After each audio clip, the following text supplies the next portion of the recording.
Hi and welcome to episode 15 of the eTravel Weekly Show from virtualmissfriday.com. I'm Michelle Dale and this is a show dedicated to providing insights into online business, mindset and travel for virtual assistants and digital nomads.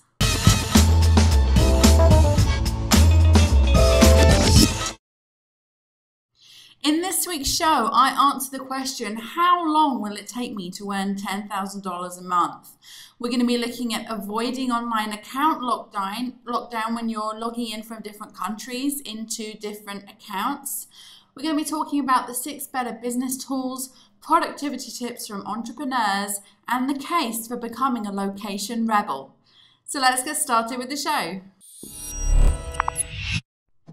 Hi and welcome to this week's show. So to kick off, I'm going to be answering a question on how long will it take to start earning $10,000 a month. And this can be any number really, $5,000, $10,000, whatever you want to earn.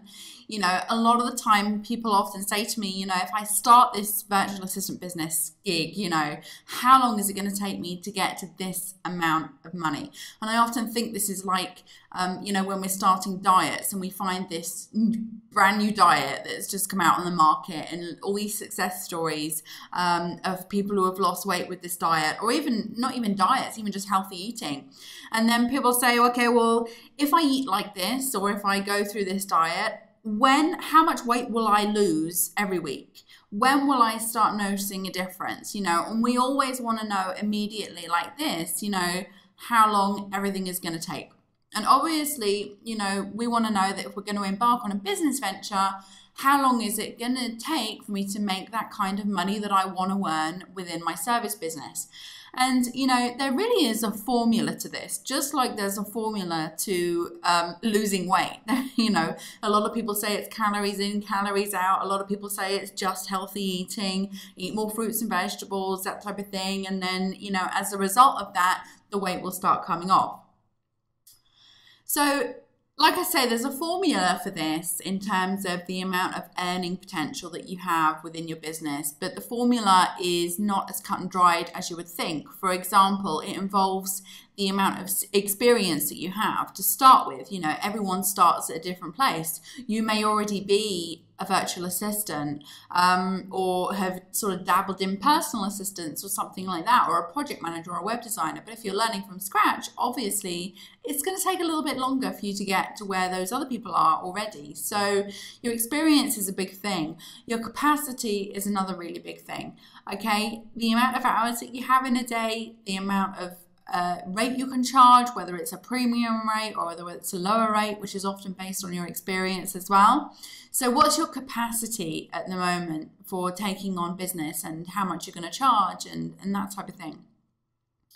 Then obviously your circumstances have a huge impact on your earning potential. You know, when you're going to earn that 10K has a lot to do with the amount of time that you can really focus in on the business. You know, so if you're young, if you've got no kids, if you're free and single and you're traveling, you're going to have a lot more time to be able to devote to focusing on the business. Whereas if you're married, got kids, you know, a various number of other things, if you work full time, for example, that focus isn't going to be as intense. So, you know, your overall circumstances have a big impact on the amount of time it's going to take for you to reach that magical 10K number. Number 4 is the beliefs. So, you know, what do you believe is possible for you? This again, it has an extraordinary impact on how quickly you're going to be earning money.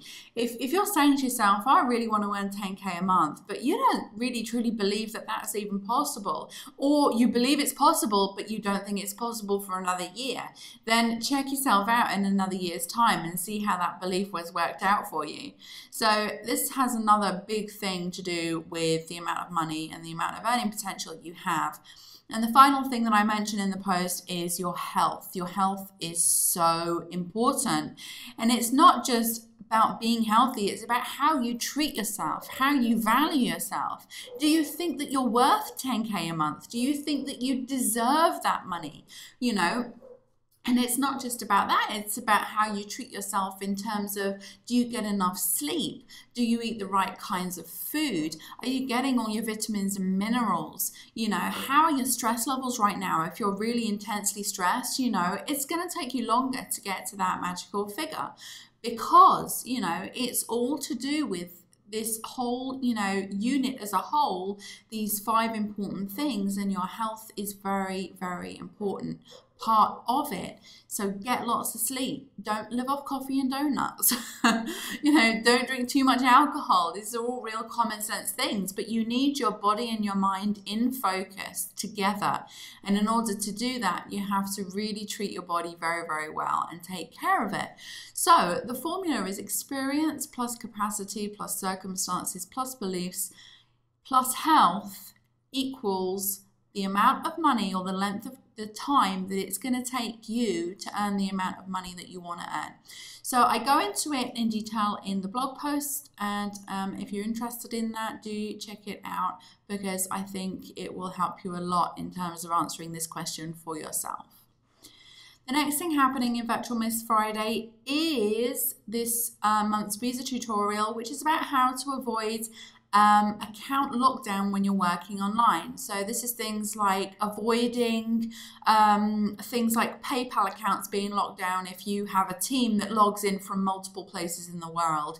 It's about sort of if you go into another country, or if you're traveling and let's say you're from the United States and you want to purchase a digital product online from the UK while you're spending your holidays there or whatever, you know, the UK will charge you VAT, but you're not really supposed to be charged VAT, because if you were in the USA still, you wouldn't be charged that VAT. So it's about how to avoid all these kind of common issues that come from logging in from multiple different countries or from different locations, which can obviously cause your accounts to lock down. So check that out. It's in the VA Passport this month. It's free to members, and you might find that helpful in your business. Now, moving on to this week's e-travel discoveries. I found a really great post that if you are a virtual assistant, you'll want to share this with your clients or tweet it out, or, you know, Facebook it. It's called 6 Tools to Better Your Business. And basically what it goes through is, you know, various different tools and things that you can use to have a better business. And they're all very interesting and very good. But obviously we're on there, virtual assistants. And it recommends that you hire a virtual assistant, or how a virtual assistant can make your business better. It has a little bit of focus there on virtual assistants in the Philippines, which is fine. Obviously, we're all part of this virtual assistant family. But obviously, you might want to go ahead and create something similar for your own business, sort of demonstrating your own rates and your own sort of principles and things like that. So I thought it was a really good post that you could potentially share anyway, because virtual assistants are mentioned in it. The next thing I found, which I thought was really, really good, was on Pick the Brain. And this was about 8 productivity tips I learned interviewing 100 successful entrepreneurs. So that's a lot of entrepreneurs right now, isn't it? And the tips that came out of this article, I thought some of them were so golden. I mean, there are things in here which I often do myself. For example, many of you know I really like template emails, although I don't. You know, I like to personalize them and things like that. That's mentioned in here. It's got something in there about replying to emails in short bursts, like, for example, only answering your email a couple of times a week, which obviously wouldn't work for us in the service industry, because your clients would be like, where are you? You know, some of them you have to take with a pinch of salt, depending on what type of business you're in, but less is always more, the rule of simplicity. Understanding yourself, and I thought this was really cool because it's got the runaway in there, which, you know, is something I did as well. I wouldn't say that I was running away though, I would say I was more running towards life. He called it running away. I would say it was more running towards something, but it's about taking a sabbatical, taking time out, going to another country if you can, just you know, basically cutting yourself off from the norm, which I think really, really helps. And also it's mentioned in there that it can save time, stress and money, which is totally cool, it does. Learning to say no, that is a real golden one as well. You must learn to say no in your business. You know, otherwise you're going to find yourself doing everything and anything for everyone, and it just isn't going to fly, and you're not going to be able to do very well working like that. You know, you won't be able to sustain it. So check out that post. It's 8 productivity tips I learned interviewing 100 successful entrepreneurs, and that's on pickthebrain.com. And then finally in the show, I've been to Location 180, which is a great blog from a guy who kind of really made it, I think, a lot through being mentioned in The Art of Nonconformity. I remember him from that book. And he's got this thing that he calls Location Rebel, which is kind of a bit like Location Independent.